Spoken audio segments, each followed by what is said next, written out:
Hi guys, it's Sophie, and today I'm going to be doing the Bookmas book tag, which was created by Tilly from Tilly and Her Books. I just really fancy doing a Christmassy book tag, and one of my subscribers suggested I do this one, and I thought, why not, let's give it a shot. Just a quick disclaimer before we start. My Christmas tree should have lights on it, and I wanted to turn them on for this video, but I managed to hoover them up the other day, so sorry. I'm going to try and buy some more like tomorrow. But yeah, so it's like I'm an idiot, basically, is the summary of that story. But yeah, so let's jump into the tag. So question 1 is, what book do you hope Santa leaves under your tree this Christmas? So I actually am in the sort of odd position where I always know what books I'm going to get for Christmas, just because I buy so many and I'm quite impulsive. If I want it, I'll just get it. Then it sort of doesn't really tend towards people being able to buy me stuff I haven't already read, or there's a high risk that I might just suddenly buy it in between when they bought it and Christmas. So I actually have like pre-approved books that I ask for, which I know sounds really boring, but my family find that way easier. And the one I'm most looking forward to reading, like over the winter, is To the Bright Edge of the World by Erin Ivy, who wrote The Snow Child. I love The Snow Child, and I just can't wait to get into her next release. It's all about this man who's exploring like the wilderness of Alaska, and it just sounds beautiful and gorgeous and kind of magical, and I know I have it and I'm so excited, like I want to read it now. So yeah, I'm really looking forward to starting that one, probably in January. Question 2 is, if you could just give one book as a present, which book would it be and who would you give the book to? So I've had a bit of a think about this year's worth of books rather than just doing it from all time, because if it were for all time it'd be Essays in Love by Alain de Botton, because I give that to everyone when they break up with anyone. But I think from this year, the book that I would want more people to read, there's a lot that I would really, but I think it's When Breath Becomes Air by Paul Calathini, which is a non-fiction memoir about a man, this surgeon, neurosurgeon, who is dying of cancer, and it sounds very depressing, doesn't it? But it really touched me, and it's the kind of thing that a lot of my family work in healthcare and do that kind of healthcare thing, and like that whole feel, I don't know, like it's something that I feel like I could reliably give to any member of my family and they would cry, but like because they kind of get it. And yeah, I don't know, of all the books I've read this year, I think that's the one I most want to push on people I know in real life, so that's got to be the one I go for. The next one is, what books go on the naughty list, and I've read a fair amount of books this year, so I'm just going to choose the one that I hated the most recently, and that was The Buried Giant by Kazuo Ishiguro. I hated that book so much, and I nearly thought about doing a whole review about why I hated it as much as I did.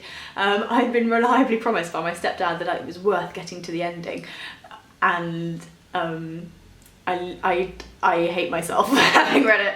Like, I wish I DNF'd it after the 50-page mark.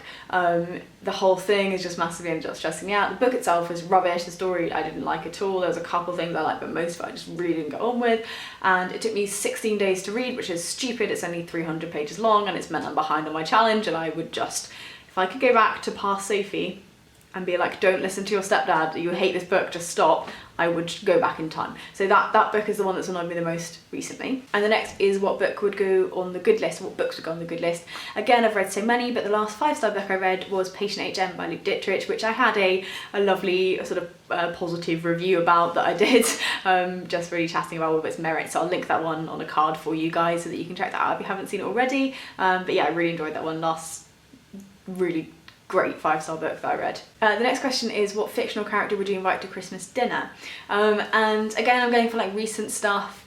You might have seen my review of A Doubter's Almanac. I would invite the granddaughter of Milo Andrette, who's the main character in that book, to come and spend Christmas with me, and I would be nice to her and give her things and listen to the things she says, and just shower her with love and tell her she's worth listening to. So I think I'd have her, and I would have like a really geeky, nerdy Christmas, and I could teach her things and she could teach me things, and we could chat about maths and physics, and it would be wonderful. So I'd have her for Christmas, and it would be lovely. Question 6 is, pick 2 favourite characters and think about the kind of gifts they might give one another. So the ones I've gone for are a little bit strange, a little bit depressing again. It's kind of a little bit depressing. I don't know. I wonder if I'm being a bit too depressing for Christmas. I'm not trying to be. But the ones I've chosen are Jude from A Little Life and Black from The Sunset Limited by Cormac McCarthy. Something about these 2 characters, like I love both of them, and like absolutely to bits. I read A Little Life last year and I read The Sunset Limited this year.